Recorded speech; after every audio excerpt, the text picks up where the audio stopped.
Moving on to section 7.7, we have approximate, or sometimes referred to as numerical integration.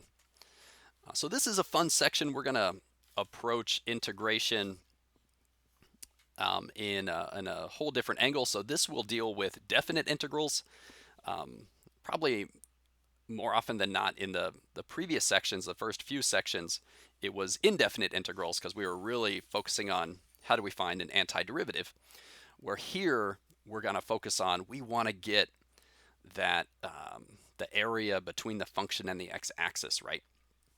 But we're going to approximate. You see in parentheses there, approximations to avoid antiderivatives. So the methods we're going to see here are more like a computer's method to finding a definite integral. We'll kind of get a hint at that. Okay. I'm just going to show you this up front. We're going to learn these three different types. And the first one there might look familiar. So number one, we are going to approximate definite integrals using the midpoint rule. That's actually something we did in Calc 1. We would have learned, how to approximate a definite integral with left rectangles, with right rectangles, and with midpoints. So that part's actually going to be a repeat. And then we're going to get some better methods. The trapezoidal rule, where we actually create trapezoids. And finally, Simpson's rule, which is an even more kind of, as they progress, they get better and better, typically more and more accurate. Okay, let's dive in to the midpoint rule. Again, you would have seen this previously. I'm just going to show you everything here.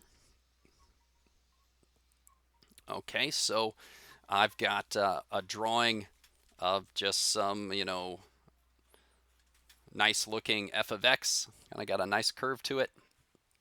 And let's say we'd like to find the area starting at A and ending at B. So I would draw those lines up to the function there. And we say, okay, we're going to create, let's make 4 rectangles, just because 4 is going to be an easy one to draw. So to create the 4, maybe draw that line there right in the middle and then split that in half and that in half again to get your 4. And to do this by midpoints, we're thinking the heights of each rectangle come from the midpoint of each subinterval. So this first one here, I'll take the midpoint and I'll go straight up, and that's where I'm going to make the height of my rectangle. So in my drawing, it is a little bit higher than the function on this side and a little bit lower on that side. And then the next midpoint is right there in the middle, and I go straight up, and that's where I draw my rectangle. And I'm shading them as well. And then, okay, the third midpoint and the fourth midpoint, kind of toward the peak of that function right there. And we will label these midpoints as x1, x2, x3, and x4. Okay, I'm going a little bit faster because, again, this is something we did in Calc 1. So if we wanted to set up, like what would the area of the sum of these 4 rectangles be? We're going to refer to that as M4, capital M sub 4, because we have 4 subintervals, 4 rectangles.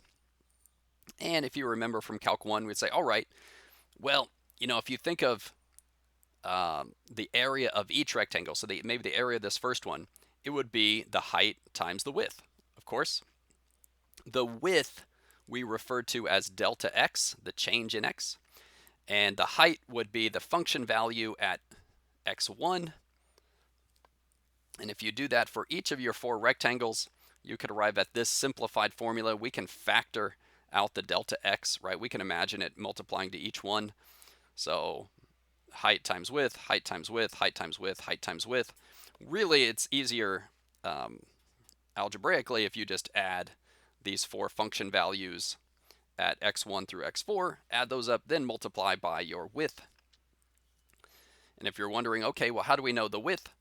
You could take delta x equals, and here I put n, but we could say 4 in this case.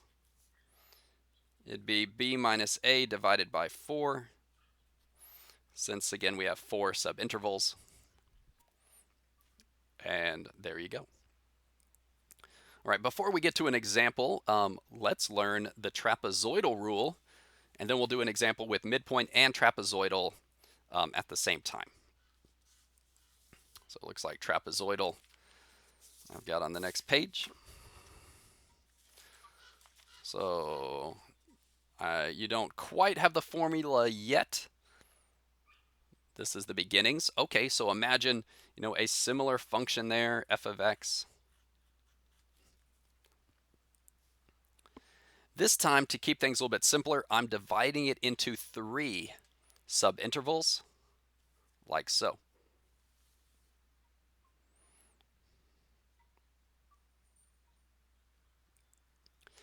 And you notice I refer to this first one here as x0 instead of x1. And then the next one is x1, and then x2 and x3. I suppose we could call them x1, x2, x3, x4, but this is the way it's conventionally done. If you have 3 of these sections, then it's nice to end on a 3, so which means we need to begin at 0. 0, 1, 2, and 3. Okay, and you notice after drawing each of these heights as we have, then we're going to connect the edges with a straight line. So a straight line there, and then that height to that height, just a straight line, and then this to this, just a straight line. And that makes 4 trapezoids for it, or excuse me, 3 trapezoids.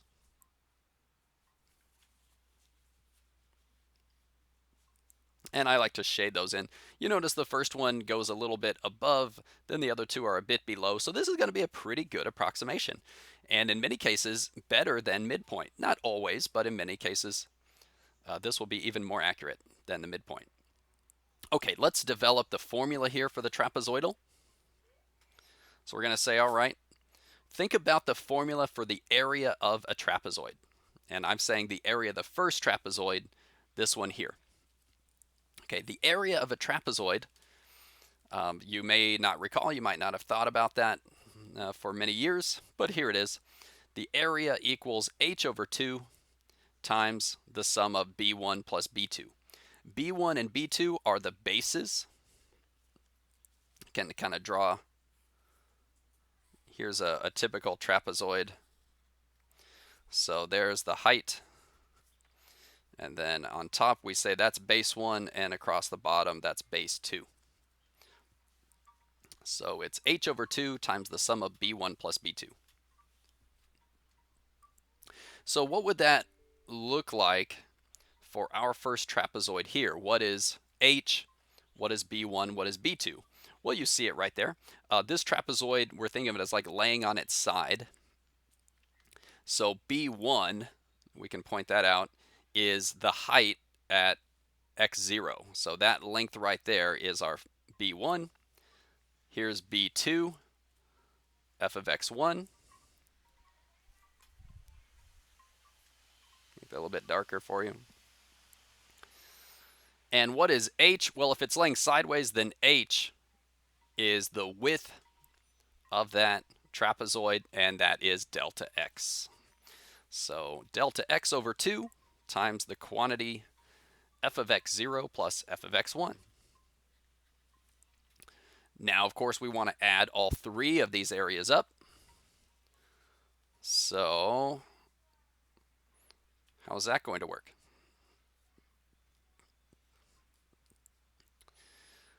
Well, kind of like with the midpoint, we can factor out what's here in front. So since that's going to multiply to everything as we add it up, we factor it out completely. And then we can say, okay, so for the first trapezoid, it's f of x0 plus f of x1. For that second trapezoid, it's going to be f of x1 plus f of x2. It's b1 and b2. And for the third trapezoid, well, we kind of see the pattern now, f of x2 plus f of x3. So trapezoid 1, 2, and 3, with this factored out.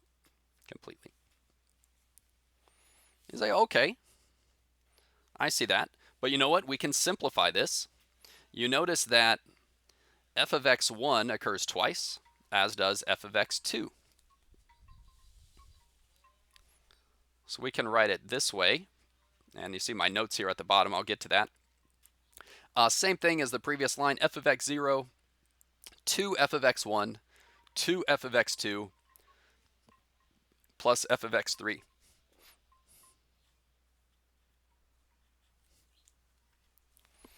Now this is a situation where we had 3 subintervals, so we're calling it t sub 3. But how would it work if we had more subintervals maybe? So it's always going to be delta x over 2, so that's kind of nice. It's always going to begin and end this way, so it's always going to start with f of x0, and it's going to end, this is t3, so it ends with x3, but if it was t8, then it, of course, would end with f of x8.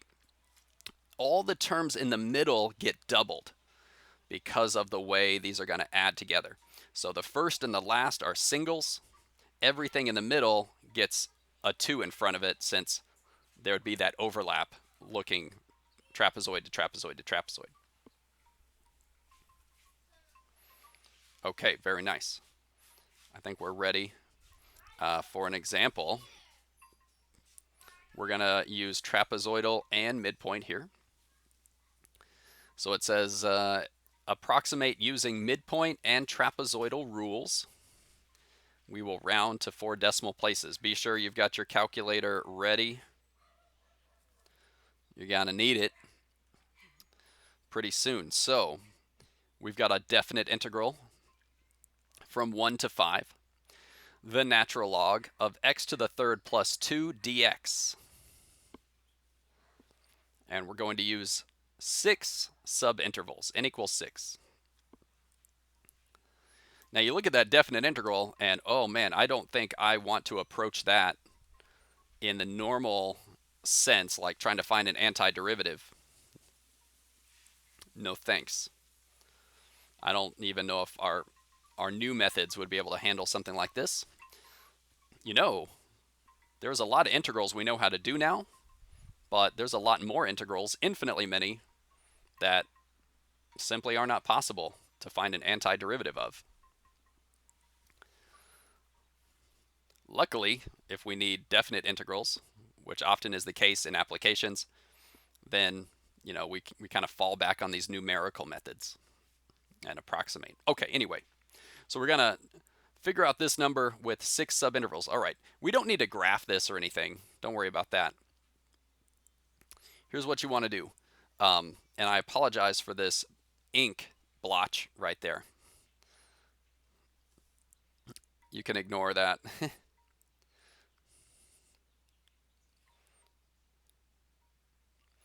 Okay, let's see how it goes.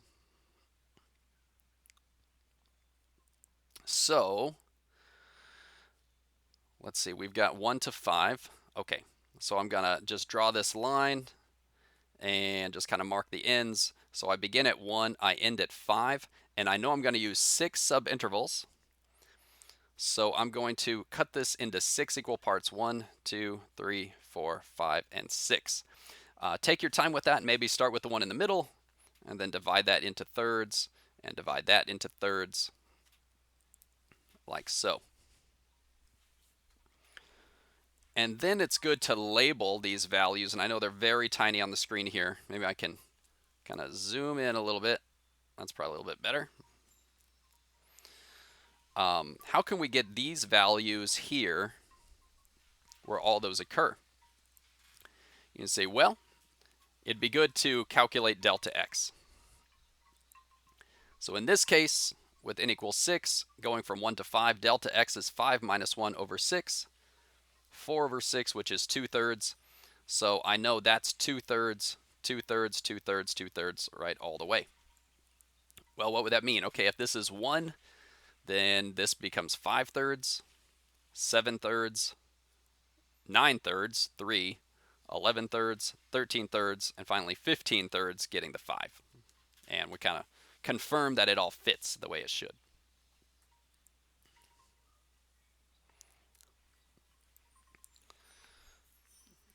Okay, so once we have that figured out, then we know we need the midpoints. So we're going to mark the midpoints of each one of these subintervals, and we need to know where those occur. Okay, so kind of tedious here, but that's numerical for you.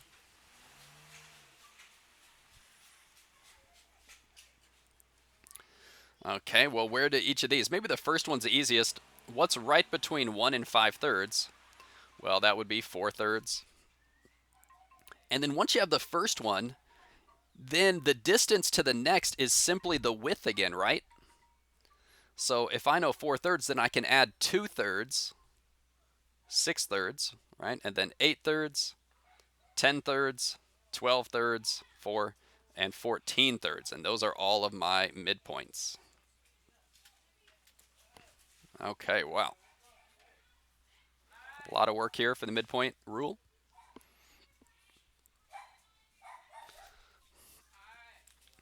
Now we want to apply our formula.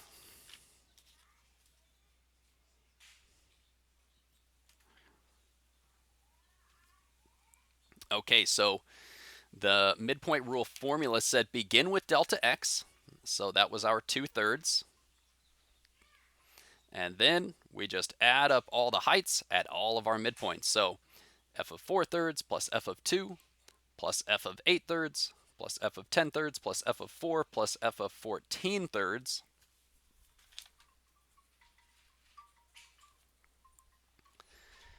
And you're thinking, hey, what is the function f that we're going to plug all these into? Well, you probably know, right? It's this, the natural log of x to the third plus 2.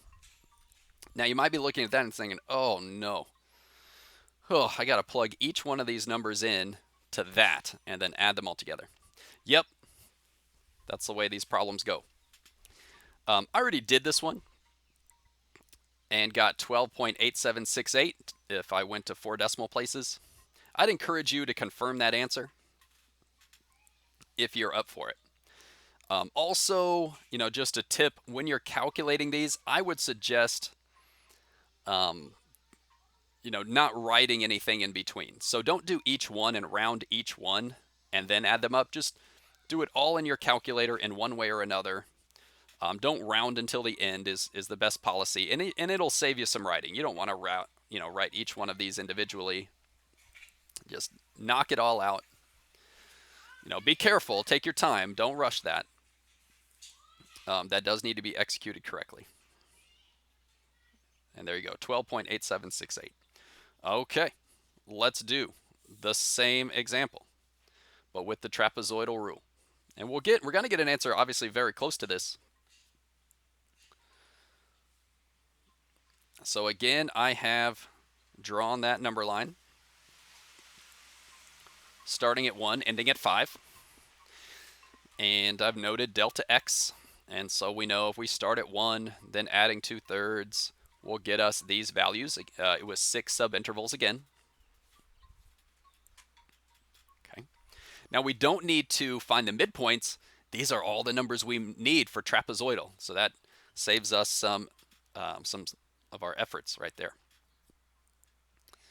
Okay, we can just go for it. I think I might need to pull back a little bit again, and it continues down on the next line. I couldn't quite fit it all. Okay, so here it's T6, right? And with delta x equals 2/3, remember it begins with delta x over 2, so 2/3 over 2.